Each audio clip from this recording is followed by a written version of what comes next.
कहानियाँ ऑफिशियल में अपने सभी सुनने वालों को खुश आमदीद कहती हूँ। उम्मीद करती हूँ आप सब लोग खैरियत से होंगे, जहाँ होंगे खुश होंगे। और ये मेरा हॉरर स्टोरीज का न्यू चैनल है, भूत कहानियाँ ऑफिशियल। मुझे यकीन है कि आप लोगों को इस चैनल की कहानियाँ पसंद आएंगी और आप लोग मेरे इस चैनल को ज़रूर सब्सक्राइब करेंगे। सिलसिला शुरू करते हैं भूत कहानियों का। भूत कहानियाँ शुरू करने से पहले आयतुल कुर्सी पढ़ लें, क्योंकि जब भी किसी भूत प्रेत या जिन्नात का जिक्र होता है तो अपना जिक्र सुनने के लिए वो इंसानों के करीब आ जाते हैं। तो चलिए सिलसिला शुरू करते हैं। आज की पहली भूत कहानी मेरे साथ शेयर कर रहे हैं रेहान। रेहान कहते हैं, आज आपके साथ अपनी ज़िंदगी की वो खौफनाक कहानी शेयर करूँगा जिसे आज भी जब मैं याद करता हूँ तो मेरे रोंगटे खड़े हो जाते हैं और मेरी पेशानी पर एक पसीने की लहर आ जाती है। वो रात में कभी भी नहीं भूल सकता। आज से ठीक 12 साल पुरानी बात है। मैं अपने ननिहाल वाले गांव गया। गर्मियों में पहले बचपन में तो जाते थे, लेकिन फिर स्कूल कॉलेज की पढ़ाई ऐसी होने लगी कि गर्मी की छुट्टियों का पता ही नहीं चलता था। जब भी छुट्टियां होती कोई ना कोई शॉर्ट कोर्सेज शुरू हो जाते। इस बार मेरा बहुत ज़्यादा दिल था कि मैं गर्मियों में गांव में जाऊं। जून का महीना था। मैंने अम्मी अब्बू से इजाज़त ली और उन्हें ये कहा कि मुझे गांव जाना है। अम्मी अब्बू ने इजाज़त दे दी। मैंने अपने सफ़र की तैयारी शुरू की। लारी अड्डे से गांव के लिए रवाना हुआ। हम लोगों का जो गांव था भेरा से आगे था और हम लोग भेरा सिटी में रहते थे। मौसम एकदम से ख़राब हुआ। पहले तो बहुत तेज़ आंधी चली और आंधी के बाद बारिश भी शुरू हो गई। बारिश उस वक्त शुरू हुई जब मैं गांव के बिल्कुल करीब था। गांव पर उतरते उतरते बारिश और तेज़ हो गई और मेरे पास कोई छतरी तो थी नहीं। मुझे बस ड्राइवर ने बाहर मेन सड़क पर उतार दिया। गांव की सड़कें जैसे कच्ची होती हैं तो मुसाफिर बसें गांव के अंदर नहीं जाती थी। बस स्टॉप गांव की बाहर वाली पक्की सड़क तक ही था। मैं एकदम से बरगद के एक बड़े पेड़ के नीचे जाकर खड़ा हो गया। मुझे बहुत ज़्यादा अजीब लग रहा था। रात तो इतनी ज़्यादा नहीं थी, लेकिन बारिश की वजह से रात खासी गहरी महसूस हो रही थी। अभी तो मामू और नाना अब्बू लोगों को ये पता ही नहीं था कि मैं गांव आ रहा हूँ। ना ही मैंने घर वालों को बताने दिया था, जबकि हर जुमे के जुमे नाना जी का फ़ोन ज़रूर आता था और अम्मी की तो आए दिन उनसे बात होती ही रहती थी। बहरहाल बारिश अभी भी बहुत तेज़ थी। जैसे ही आसमान पर बिजली चमकती एकदम पूरा माहौल रोशन हो जाता। अभी बारिश तेज़ तो थी। मैंने हल्का हल्का दरख्तों की साइडों पर चलना शुरू किया। कच्ची सड़क के साइड पर बहुत दरख्त थे। एकदम से मेरा पाँव फिसलने लगा तो मैंने सहारा लिया, एक दरख्त के नीचे खड़ा हो गया। तभी मुझे किसी के रोने की आवाज़ें आने लगी। मैंने गौर करके देखा, ठीक मेरे से 3 दरख्त छोड़कर चौथे दरख्त के पास एक काले रंग का कुत्ता रो रहा था।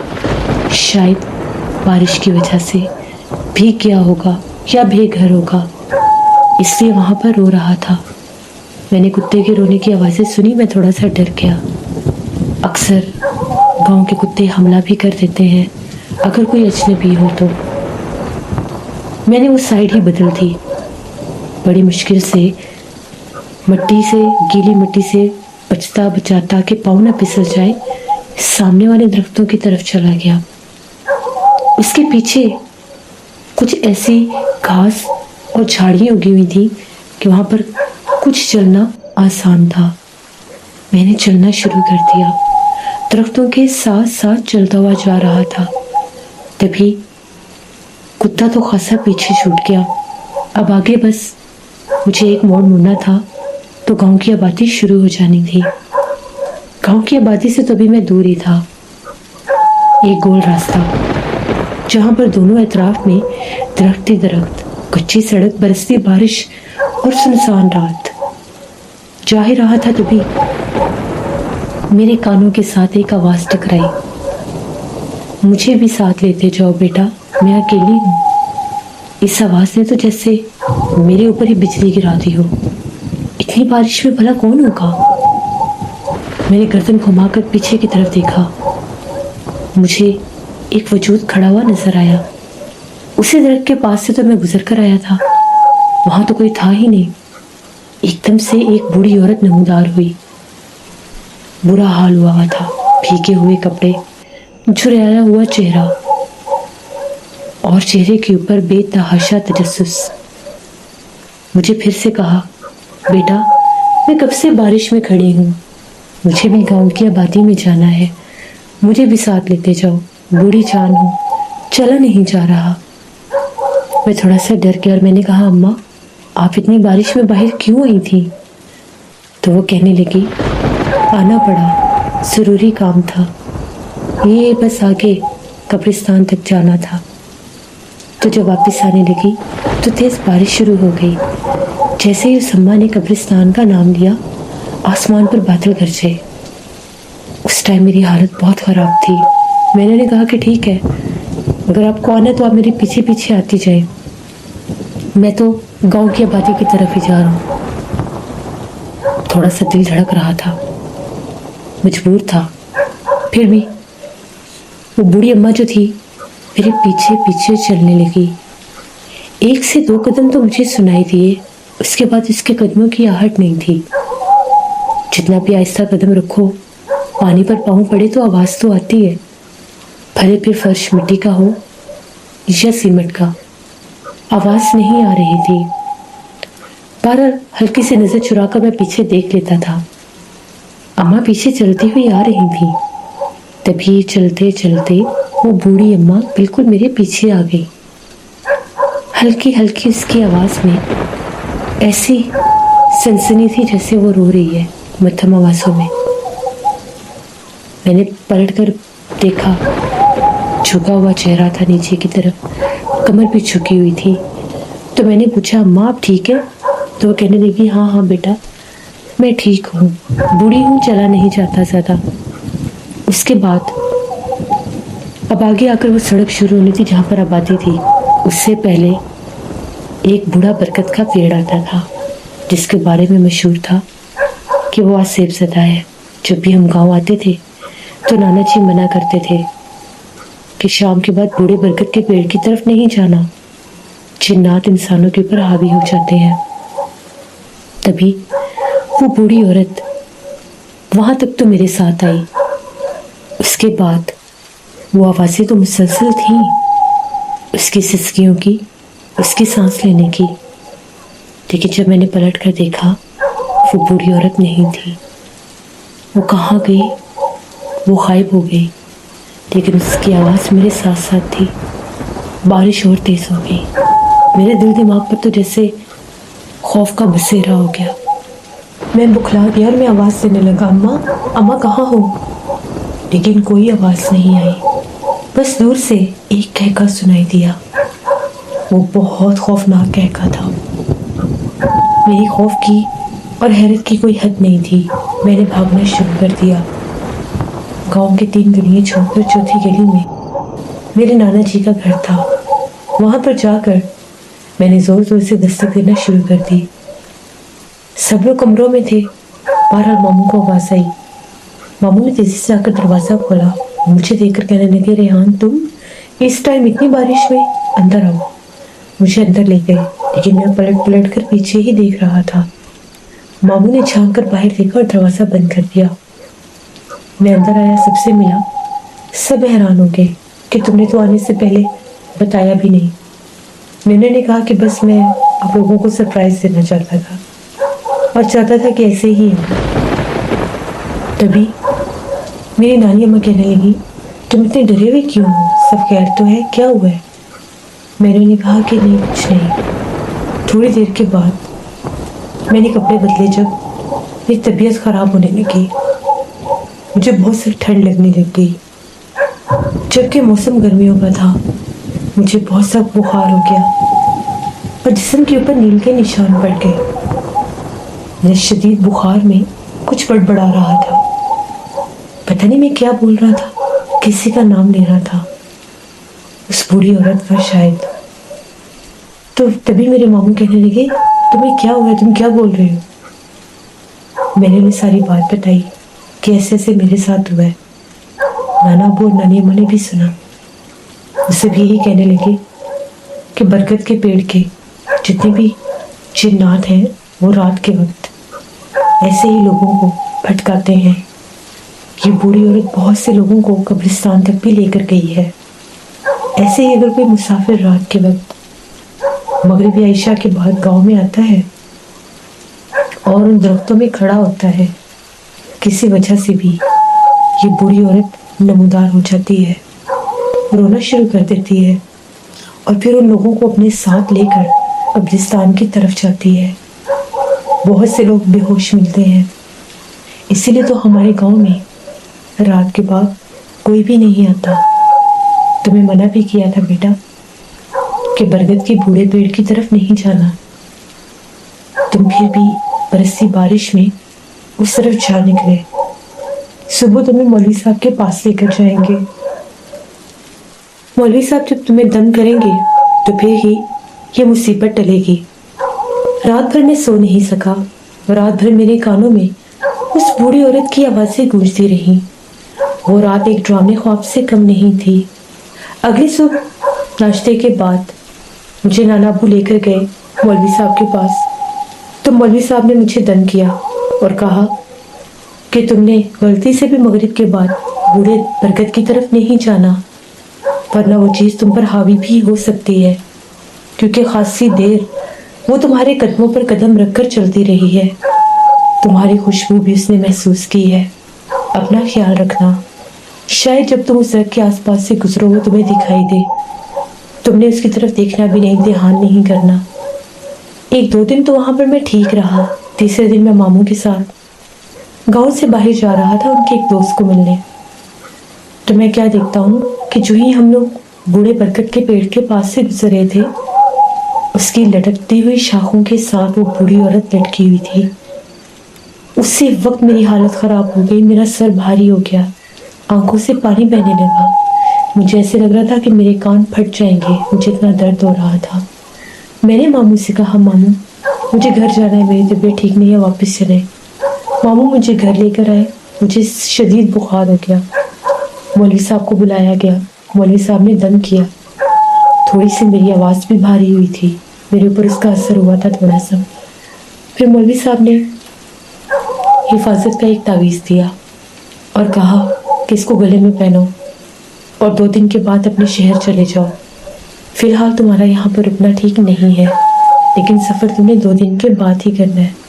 फिर 2 दिन के बाद मैं गांव से वापस अपने शहर आ गया। वापस आने के बाद भी कई दिन मेरी तबीयत ख़राब रही। जब मैं अपने घर में आया, मैंने घर वालों को भी बताया तो अम्मी का ये कहना था कि हाँ, जब मेरी शादी नहीं हुई थी तब भी बरगद के बूढ़े पेड़ के पास जब हम सारी लड़कियाँ जाती थीं कभी कभार उसको देखने के लिए, तो कोई ना कोई लड़की बीमार हो जाती थी। किसी न किसी लड़की के ऊपर वहाँ के जिन्नात का बसेरा हो जाता था। हमारी एक बहुत खूबसूरत दोस्त हुआ करती थी। उसके बहुत लंबे बाल थे। उसका नाम लैला था। उसकी कुछ ही अर्से बाद शादी थी। तो हम लोग जब बूढ़े बरगद के पेड़ के नीचे गर्मियों के मौसम में एक शाम सारी लड़कियाँ इकट्ठी होकर बैठी मगरिब से पहले, तो जो ही हम लोग उठकर वापस आने लगी तो उसको किसी ने पकड़ लिया था। एक काला स्याह वजूद था जो उस पर हावी हो गया था।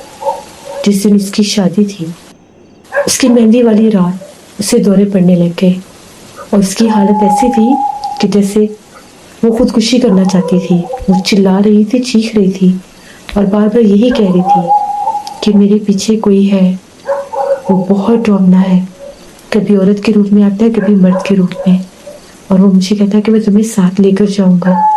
यहाँ तक कि उसकी शादी भी हो गई, लेकिन उसका ज़हनी तवाज़ुन पलट गया था। 1 साल के बाद वो इतनी बीमार हुई, बहुत इलाज करवाया उन लोगों ने, बहुत से आमिल हजरात के पास भी लेकर गए, लेकिन वो ठीक नहीं हुई थी। उसके ऊपर वो जिन आशिक हो गया था और बिलाखिर उसकी डेथ हो गई थी। اس کے بعد تو بوڑھے برکت کی طرف کوئی ڈر کے مارے جاتا بھی نہیں۔